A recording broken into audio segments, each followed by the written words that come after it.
ನಿನ್ನೆ ದಿನ CMS ವಾಹನವನ್ನ hijack ಮಾಡಿ ಬೆಂಗಳೂರಿನಲ್ಲಿ ಹಾಡು ಹಗಲೇ 7 ಕೋಟಿ ರೂಪಾಯಿ ದರೋಡೆ ಮಾಡಲಾಗಿತ್ತು. ಇದೀಗ ಅದಕ್ಕೆ ಸಂಬಂಧಪಟ್ಟ ಹಾಗೆ ಆಂಧ್ರ ಪ್ರದೇಶದ ಚಿತ್ತೂರಿನಲ್ಲಿ ದರೋಡೆಕೋರರ ಕಾರು ಪತ್ತೆಯಾಗಿರೋದು ಗೊತ್ತಾಗ್ತಾ ಇದೆ. ಇನೋವಾ ಕಾರನ್ನ ವಶಕ್ಕೆ ಪಡೆದಿದ್ದಾರೆ ಬೆಂಗಳೂರು ಪೊಲೀಸರು. ಇನೋವಾ ಕಾರನ್ನ ಬಿಟ್ಟು ಆರೋಪಿಗಳು ಎಸ್ಕೇಪ್ ಆಗಿದ್ದಾರೆ ಅಲ್ಲಿಂದ. ಹೀಗಾಗಿ ಆರೋಪಿಗಳಿಗಾಗಿ ಪೊಲೀಸರು ಹುಡುಕಾಟ ನಡೆಸ್ತಾ ಇದ್ದಾರೆ. ದಕ್ಷಿಣ ವಿಭಾಗದ ಪೊಲೀಸರಿಂದ ದರೋಡೆಕೋರರಿಗಾಗಿ ಶೋಧ ನಡೀತಾ ಇದೆ. ಆಂಧ್ರ ಪ್ರದೇಶದ ಚಿತ್ತೂರಿನಲ್ಲಿ ದರೋಡೆಕೋರರ ಕಾರು ಪತ್ತೆಯಾಗಿದೆ. ಆಮೇಲೆ ಬೆಂಗಳೂರಿನಲ್ಲಿ ಸಿಸಿಟಿವಿ ಫುಟೇಜ್ಗಳಲ್ಲಿ ಯಾವ ಕಾರು, ಅದರ ನಂಬರ್ ಏನು, ಅನಂತರ ಗೊತ್ತಾಯಿತು ಅದು ನಕಲಿ ನಂಬರ್ ಪ್ಲೇಟ್ ಅಂತ. ಬಟ್ ಪ್ರಾಥಮಿಕವಾಗಿ ನಿನ್ನೆ ಇಷ್ಟೆಲ್ಲ ಫುಟೇಜ್ಗಳು ಸಿಕ್ಕಿತ್ತು. ಸಿಎಂಎಸ್ ವಾಹನವನ್ನ ಹಿಂಬಾಲಿಸ್ಕೊಂಡು ಹೋಗ್ತಾ ಇದ್ದಂತ ಇನೋವಾ ಕಾರ್ ದೃಶ್ಯ 1ರಲ್ಲಿ ನೀವು ಗಮನಿಸ್ತಾ ಇದ್ದೀರಿ. ಅದಾದ ನಂತರ ಅದು ಎಲ್ಲೆಲ್ಲಿ ಆ ಕಾರ್ ಪಾಸ್ ಆಯಿತು, ದರೋಡೆಗೆ ಬಳಸಿರುವಂತ ಇನೋವಾ ಕಾರ್, ಅದಕ್ಕೆ ಸಂಬಂಧಪಟ್ಟಂತ ದೃಶ್ಯಗಳನ್ನ ನೀವು ಸ್ಕ್ರೀನ್ನಲ್ಲಿ ಗಮನಿಸ್ತಾ ಇದ್ದೀರಾ. ಸಿಎಂಎಸ್ ವಾಹನವನ್ನ ಹಿಂಬಾಲಿಸ್ಕೊಂಡು ಹೋಗಿದ್ದು, ಅನಂತರ ಅಡ್ಡಗಟ್ಟಿದ್ದು, ಸಿಎಂಎಸ್ ವಾಹನವನ್ನ ಹೈಜಾಕ್ ಮಾಡಿದ್ದು, ಅಲ್ಲಿರೋ ಒಳಗಿರುವಂತ ಸಿಬ್ಬಂದಿಗಳಿಗೆ ಯಾಮಾರಿಸಿದ್ದು, ಅನಂತರದಲ್ಲಿ ಸಿಎಂಎಸ್ ವಾಹನದಿಂದ ಪೂರ್ತಿ ಹಣವನ್ನ ಇನೋವಾ ಕಾರ್ಗೆ ಶಿಫ್ಟ್ ಮಾಡಿಕೊಂಡು ಅಲ್ಲಿಂದ ಎಸ್ಕೇಪ್ ಆಗಿರೋದು. ಬಟ್ ಇವಾಗ ಕಾರ್ ಪತ್ತೆಯಾಗಿದ್ದೆಲ್ಲಿ ಆಂಧ್ರ ಪ್ರದೇಶದ ಚಿತ್ತೂರಿನಲ್ಲಿ. ಇನೋವಾ ಕಾರನ್ನ ಬೆಂಗಳೂರು ಪೊಲೀಸರು ವಶಕ್ಕೆ ಪಡೆದಿದ್ದಾರೆ. ಬಟ್ ಆರೋಪಿಗಳು ಯಾರು ಇರಲಿಲ್ಲ, ಕಾರನ್ನ ಮಾತ್ರ ವಶಕ್ಕೆ ಪಡೆದಿದ್ದಾರೆ. ಸೊ ವೆರಿ ನೆಕ್ಸ್ಟ್ ತನಿಖೆ ಇನ್ನಷ್ಟು ಚುರುಕುಗೊಂಡಿದೆ. ಕೇವಲ ನೋಡಿ 24 ಗಂಟೆಯ ಒಳಗಾಗಿ ಇಷ್ಟೆಲ್ಲ ಬೆಳವಣಿಗೆಗಳಾಗಿದೆ. ದರೋಡೆಕೋರರ ಸುಳಿವು ಸಿಕ್ಕಿದೆ. ಚಾಮರಾಜನಗರದಲ್ಲಿ ಸಿಎಂ ಸಿದ್ದರಾಮಯ್ಯ ಹೇಳಿಕೆಯನ್ನ ಕೊಟ್ಟಿದ್ದಾರೆ. ದರೋಡೆಕೋರರು ಕೃತ್ಯಕ್ಕೆ ಬಳಸಿದ್ದಂತ ಕಾರು ಪತ್ತೆಯಾಗಿದೆ ಅಂತ. ಹಾಗೆ ಪೊಲೀಸರು ತನಿಖೆಯನ್ನ ಮುಂದುವರೆಸಿದ್ದಾರೆ. ಸಿಎಂ ಸಿದ್ದರಾಮಯ್ಯ ಈ ಬಗ್ಗೆ ಮಾಹಿತಿಯನ್ನ ಕೊಟ್ಟಿದ್ದಾರೆ. ಪೊಲೀಸರಿಗೆ ದರೋಡೆಕೋರರ ಸುಳಿವು ಸಿಕ್ಕಿದೆ. ಅಂಡ್ ಅದರ ಒಂದು ಭಾಗವಾಗಿನೇ ಇದೀಗ ಕಾರ್ ಕೂಡ ಪತ್ತೆಯಾಗಿರೋದು ದರೋಡೆಗೆ ಬಳಸಿರುವಂತದ್ದು. ಬೆಂಗಳೂರಲ್ಲಿ ಬ್ಯಾಗ್ ದರೋಡೆ ಆಗಿದೆ ಸರ್. ಅದೇನ ಎಲ್ಲಿದ್ದಕ್ಕೆ 7 ಕೋಟಿ ದುಡ್ಡು ದರೋಡೆ ಆಗಿತ್ತು ಸರ್. ಈ ಪ್ರಕರಣ ಜಾಸ್ತಿ ಆಗ್ತಾ ಇದೆಯಲ್ಲ ಸರ್. ಅಂತ ಸುಳಿವು ಸಿಕ್ಕಿದೆ. ನಾವು ಅವ್ರನ್ನ ಕಾರು ಈಗಾಗಲೇ ರಿಕವರ್ ಆಗಿದೆ, ಉಪಯೋಗಿಸಿದಂಥ ಕಾರು. ಅವರು ಯಾರು ದರೋಡೆಕೋರರು ಇದ್ದಾರೆ ಅವ್ರನ್ನೂ ಕೂಡ ಪತ್ತೆ ಹಚ್ತೀವಿ, ಅವ್ರನ್ನ ಅರೆಸ್ಟ್ ಮಾಡೇ ಮಾಡಿ. ಬೆಂಗಳೂರಲ್ಲಿ ಬ್ಯಾಗ್ ದರೋಡೆ ಆಗಿದೆ ಸರ್. ಅದೇನ ಎಲ್ಲಿದ್ದಕ್ಕೆ 7 ಕೋಟಿ ದುಡ್ಡು ದರೋಡೆ ಆಗಿತ್ತು ಸರ್. ಈ ಪ್ರಕರಣ ಜಾಸ್ತಿ ಆಗ್ತಾ ಇದೆಯಲ್ಲ ಸರ್. ಅಂತ ಸುಳಿವು ಸಿಕ್ಕಿದೆ.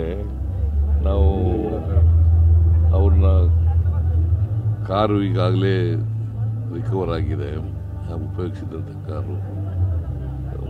ಅವರು ಯಾರು ದರೋಡೆಕೋರರು ಇದ್ದಾರೆ ಅವ್ರನ್ನೂ ಕೂಡ ಪತ್ತೆ ಹಚ್ತೀವಿ, ಅವ್ರನ್ನ. ಇನ್ನೊಂದು ಇಂಟ್ರೆಸ್ಟಿಂಗ್ ವಿಚಾರ ಅಂದ್ರೆ ರಾಬರ್ಸ್ ಕಾರು ಪತ್ತೆ ಬೆನ್ನಲ್ಲೇ ಇಬ್ಬರು ಪೊಲೀಸನ್ನ ವಶಕ್ಕೆ ಪಡೆಯಲಾಗಿದೆ. ಆಂಧ್ರದ ಚಿತ್ತೂರು ಬಳಿ ರಾಬರಿ ಗ್ಯಾಂಗ್ ಲಾಕ್ ಆಗಿದೆಯಾ? ಬಾಣಸವಾಡಿ ಕಲ್ಯಾಣ ನಗರ ಸಂಬಂಧಪಟ್ಟಂತ ಇಬ್ಬರು ಸಿಸಿಬಿ ವಶದಲ್ಲಿದ್ದಾರೆ. ನಂಬರ್ ಪ್ಲೇಟ್ ಅನ್ನ ಬದಲಿಸಿ ಇನೋವಾ ಕಾರ್ನಲ್ಲಿ ಎಸ್ಕೇಪ್ ಆಗಿದ್ರು ಇವರು. ಯುಪಿ ರಿಜಿಸ್ಟ್ರೇಷನ್ ನ ನಂಬರ್ ಪ್ಲೇಟ್ ಅನ್ನ ಬಳಸಿ ಪರಾರಿಯಾಗಿದ್ರು. ಬೆಂಗಳೂರಿನಲ್ಲಿ ಕರ್ನಾಟಕದ ನಂಬರ್ ಪ್ಲೇಟ್ ಅನ್ನ ಬಳಕೆ ಮಾಡ್ತಾ ಇದ್ರು. ಇದೀಗ ಶಂಕಿತರು ಇಬ್ಬರನ್ನ ಪೊಲೀಸರು ವಶಕ್ಕೆ ಪಡೆದಿದ್ದಾರೆ. ಇಬ್ರು ಇದೀಗ ಪೊಲೀಸರ ವಶದಲ್ಲಿದ್ದಾರೆ. ಈ ನಂಬರ್ ಪ್ಲೇಟ್ಗೆ ಸಂಬಂಧಪಟ್ಟ ಹಾಗೆ ಫೇಕ್ ನಂಬರ್ ಪ್ಲೇಟ್ಗಳನ್ನ ಬಳಸಿ ಯಾವ ರೀತಿಯಾಗಿ ಯಾಮಾರಿಸಿದ್ರು ಅದಕ್ಕೆ ಸಂಬಂಧಪಟ್ಟಾಗಿ ಇದೀಗ ಇಬ್ಬರು ಶಂಕಿತರನ್ನ ಪೊಲೀಸರು ವಶಪಡಿಸಿಕೊಂಡಿದ್ದಾರೆ. ಸಿಸಿಬಿ ವಶದಲ್ಲಿದ್ದಾರೆ. ಕಲ್ಯಾಣ ನಗರದ ಸ್ವಿಫ್ಟ್ ಕಾರ್ ನಂಬರ್ ಪ್ಲೇಟ್ ಅನ್ನ ಬಳಸಿದ್ರು ಇವರು. ಸಿಸಿಟಿವಿ ಮೊಬೈಲ್ ಲೊಕೇಶನ್ ಅನ್ನ ಆಧರಿಸಿ ಇದೀಗ ಗ್ಯಾಂಗ್ ಅನ್ನ ಲಾಕ್ ಮಾಡಲಾಗಿದೆ. ಹಿಂದಿ ಮಾತನಾಡಿ ದಾರಿ ತಪ್ಪಿಸೋ ಕೆಲಸ ಮಾಡಿದ್ರು ಈ ರಾಬರ್ಸ್.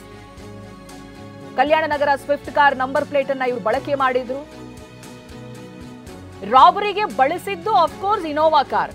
ಬಟ್ ಅದರಲ್ಲಿದ್ದಂತ ನಂಬರ್ ಪ್ಲೇಟ್ ಇದೆಯಲ್ಲ ಅದು ಸ್ವಿಫ್ಟ್ ಕಾರ್ನದ್ದು. ನಿನ್ನೆ ದಿನ ನಾವು ದೃಶ್ಯ ಸಮೇತ ತೋರಿಸಿದ್ವಿ. ಸ್ವಿಫ್ಟ್ ಕಾರ್ನಲ್ಲಿದ್ದಂಥ ನಂಬರ್ ಅನಂತರದಲ್ಲಿ ಹೇಗೆ ಆ ನಕಲಿ ಪ್ಲೇಟು ಇನೋವಾ ಕಾರ್ಗೆ ಬಂತು ಅನ್ನೋದನ್ನ. ಸೊ ನಕಲಿ ನಂಬರ್ ಪ್ಲೇಟ್ ಅನ್ನ ಬಳಸಿ ಇಷ್ಟು ದೊಡ್ಡ ರಾಬರಿಯ ಪ್ಲಾನ್ ಅನ್ನ ಮಾಡ್ತಾರೆ. ಈ ಸಿಸಿಟಿವಿಗಳಲ್ಲಿ ಸಿಕ್ಕಾಕೊಂಡ್ರೂ ಕೂಡ ಗೊತ್ತಾಗಬಾರ್ದು, ನಂಬರ್ ಪ್ಲೇಟ್ ಮುಖಾಂತರವಾಗಿ ಗುರುತು ಪತ್ತೆ ಹಚ್ಚೋದಕ್ಕೆ ಸಾಧ್ಯ ಆಗಬಾರ್ದು ಅನ್ನೋ ಕಾರಣಕ್ಕೆ ಇವರು ಸ್ವಿಫ್ಟ್ ಕಾರ್ನ ನಂಬರ್ ಪ್ಲೇಟ್ ಅನ್ನ ಬಳಕೆ ಮಾಡ್ತಾರೆ. ಸೊ ಮೊದಲಿಗೆ ಇದೀಗ ಪೊಲೀಸರು ತನಿಖೆಗಿಳಿದಂಥ ಸಂದರ್ಭ ಈ ನಂಬರ್ ಪ್ಲೇಟ್ನ ಹಿಂದೂ ಕೂಡ ಒಂದಷ್ಟು ರಿಸರ್ಚ್ ಅನ್ನ ಮಾಡಿದ್ದಾರೆ. ಸೊ ಅದಕ್ಕೆ ಸಂಬಂಧಪಟ್ಟ ಹಾಗೆ ಇದೀಗ ಇಬ್ಬರು ಶಂಕಿತರನ್ನ ವಶಕ್ಕೆ ಪಡೆದಿದ್ದಾರೆ. ಸೊ ಇವರ ವಿಚಾರಣೆಯ ಹಂತದಲ್ಲಿ ಇನ್ಯಾವ್ಯಾವ ಹೊಸ ಸುದ್ದಿಗಳು ಗೊತ್ತಾಗುತ್ತೆ ನೋಡಬೇಕಿದೆ. ಅವ್ರು ಏನೇನು ವಿಚಾರಗಳನ್ನ ಬಾಯಿ ಬಿಡ್ತಾರೆ ಅಂತ. ಸೊ ಹೇಗೆ ಈ ಫೇಕ್ ನಂಬರ್ ಪ್ಲೇಟ್ ಇನೋವಾಗ್ ಹೋಯಿತು, ಸ್ವಿಫ್ಟ್ ಕಾರ್ ಬಳಕೆಯಲ್ಲಿರ್ಲಿಲ್ವಾ, ಏನಾಗಿತ್ತು, ಇವೆಲ್ಲದಕ್ಕೆ ಸಂಬಂಧಪಟ್ಟಾಗಿ ಇನ್ನಷ್ಟೇ ಕ್ಲಾರಿಫಿಕೇಶನ್ ಸಿಗಬೇಕಿದೆ. ಪ್ರತಿನಿಧಿ ವಿಕಾಸ್ ಇದಕ್ಕೆ ಸಂಬಂಧಪಟ್ಟಾಗಿ ಮಾಹಿತಿಯನ್ನ ಕೊಡ್ತಾರೆ. ವಿಕಾಸ್, ತುಂಬಾ ವೇಗವಾಗಿ ತನಿಖೆ ಸಾಗ್ತಾ ಇದೆ ಅನ್ನೋದಕ್ಕೆ ಇದೇ ಸಾಕ್ಷಿ. ಇದಾಗಲೇ ಕಾರ್ ಕೂಡ ಪತ್ತೆಯಾಗಿದೆ, ಬಹುಶಃ ಆರೋಪಿಗಳ ಸುಳಿವು ಕೂಡ ಸಿಕ್ಕಿರಬಹುದು ಪೊಲೀಸರಿಗೆ. ಏನೇನು ಅಪ್ಡೇಟ್ ಸಿಗ್ತಾ ಇದೆ ವಿಕಾಸ್?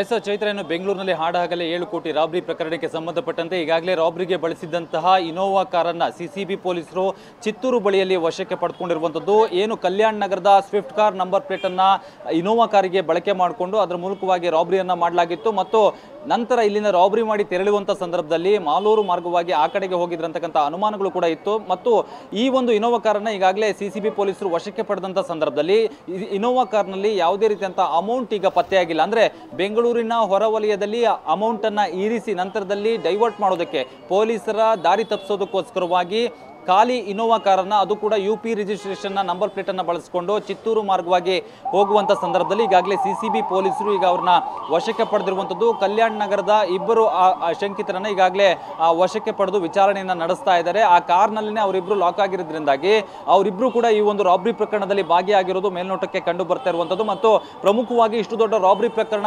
ರಾಬ್ರಿ ಮಾಡೋದಕ್ಕೆ ಸ್ಥಳೀಯರ ಕೈವಾಡ ಇದೆ ಅಂತಕ್ಕಂಥ ಶಂಕೆಗಳು, ಅನುಮಾನಗಳು ವ್ಯಕ್ತವಾಗಿತ್ತು. ಅದು ನಿಜ. ಯಾಕಂತ ಹೇಳಿದ್ರೆ ಕಲ್ಯಾಣ ನಗರದ ಸ್ವಿಫ್ಟ್ ಕಾರ್, ಕಲ್ಯಾಣ ನಗರದ ಈ ಒಂದು ಆರೋಪಿಗಳು ಇವೆಲ್ಲವನ್ನ ಗಮನಿಸಿದ್ರೆ ಕಲ್ಯಾಣ ನಗರದಲ್ಲಿ ಓಡಾಡ್ತಿದ್ದಂತ ಒಂದು ಸ್ವಿಫ್ಟ್ ಕಾರ್ ನಂಬರ್ ಪ್ಲೇಟ್ ಅನ್ನ ಅದೇ ಆರೋಪಿಗಳು ಆ ನಂಬರ್ ಪ್ಲೇಟ್ ಅನ್ನ ತೆಗೆದುಕೊಂಡು ಅದನ್ನ ಇನೋವಾ ಕಾರಿಗೆ ಹಾಕಿ ನಂತರದಲ್ಲಿ ಒಂದು ರಾಬರಿಗೆ ಅವರೇ ಸ್ಥಳೀಯ ವ್ಯಕ್ತಿಗಳಾಗಿರೋದ್ರಿಂದಾಗಿ ಅವರಿಗೆ ಎಲ್ಲೆಲ್ಲಿ CC ಕ್ಯಾಮ್ರಾಗಳು ಇರೋದಿಲ್ಲ ಮತ್ತು ಯಾವ ರೋಡಿಂದ ಹೋದ್ರೆ ಬೇಗ ನಾವು ಬೆಂಗಳೂರಿನ ಹೊರವಲಯವನ್ನ ತಲುಪಬಹುದು ಮತ್ತು ಪೊಲೀಸ್ ಡಿವಿಷನ್ ನ ವ್ಯಾಪ್ತಿಗಳು ಅಂದ್ರೆ 3 ಸ್ಟೇಷನ್ ನ ವ್ಯಾಪ್ತಿ ಒಂದೇ ಕಡೆ ಜಾಯಿಂಟ್ ಆಗುತ್ತೆ. ಅದರಲ್ಲಿ ಏನಾಗುತ್ತೆ, ಪೊಲೀಸರಿಗೂ ಒಂದು ಕಡೆ ಕನ್ಫ್ಯೂಷನ್ ಕೂಡ ಶುರುವಾಗುತ್ತೆ. ಮತ್ತು ಈ ಒಂದು ಫ್ಲೈಓವರ್ ಇಲ್ಲಿ ಹೋಗುವಂತ ಸಂದರ್ಭದಲ್ಲಿ ಎಲ್ಲೋ ಒಂದ್ ಕಡೆ ವಾಹನಗಳು ತುಂಬಾ ವೇಗವಾಗಿರೋದ್ರಿಂದ ಯಾರು ಕೂಡ ನಿಲ್ಲಿಸಿ ಗಮನಿಸೋದಕ್ಕೆ ಯಾರು ಕೂಡ ಹೋಗೋದಿಲ್ಲ. ಮತ್ತು ಅಶೋಕ ಪಿಲ್ಲರ್ ಬಳಿ ಅಡ್ಡಗಟ್ಟೋದಕ್ಕೆ ಯಾಕೆ ಪ್ಲಾನ್ ಮಾಡ್ತಾರೆ ಅಂದ್ರೆ ಇದು ಈ ಹಿಂದೆ ಡಾನ್ ಜಯರಾಜ್ ಮರ್ಡರ್ ಆಗಿದ್ದಂತ ಸ್ಪಾಟ್ ತುಂಬಾ ನಿರ್ಜನ ಪ್ರದೇಶ.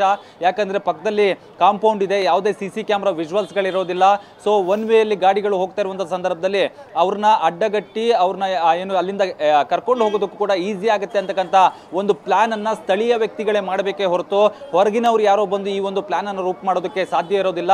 ಸೊ ಹಾಗಾಗಿ ಏನೀಗ ಕಲ್ಯಾಣ ನಗರದ ಆರೋಪಿಗಳೇನು ಅರೆಸ್ಟ್ ಆಗಿದ್ದಾರೆ ಅವರು ಪ್ರಮುಖವಾಗಿ ಒಂದು ಪ್ಲಾನ್ ಅನ್ನು ರೂಪಿಸಿಕೊಟ್ಟಿದ್ರು ಅಂತಕ್ಕಂಥ ಅನುಮಾನ ಇದೆ. ಸದ್ಯ ಸಿಸಿಬಿ ಪೊಲೀಸರು ಕಾರು ಮತ್ತು ಇಬ್ಬರು ಆರೋಪಿಗಳನ್ನೇ ಈಗ ವಶಕ್ಕೆ ಪಡೆದು ವಿಚಾರಣೆಯನ್ನು ಕೂಡ ಮೇಲ್ನೋಟಕ್ಕೆ ಈಗ ನಡೆಸ್ತಾ ಇರುವಂತದ್ದು. Chaitra, okay, thank you Vikas ಮಾಹಿತಿಗಾಗಿ.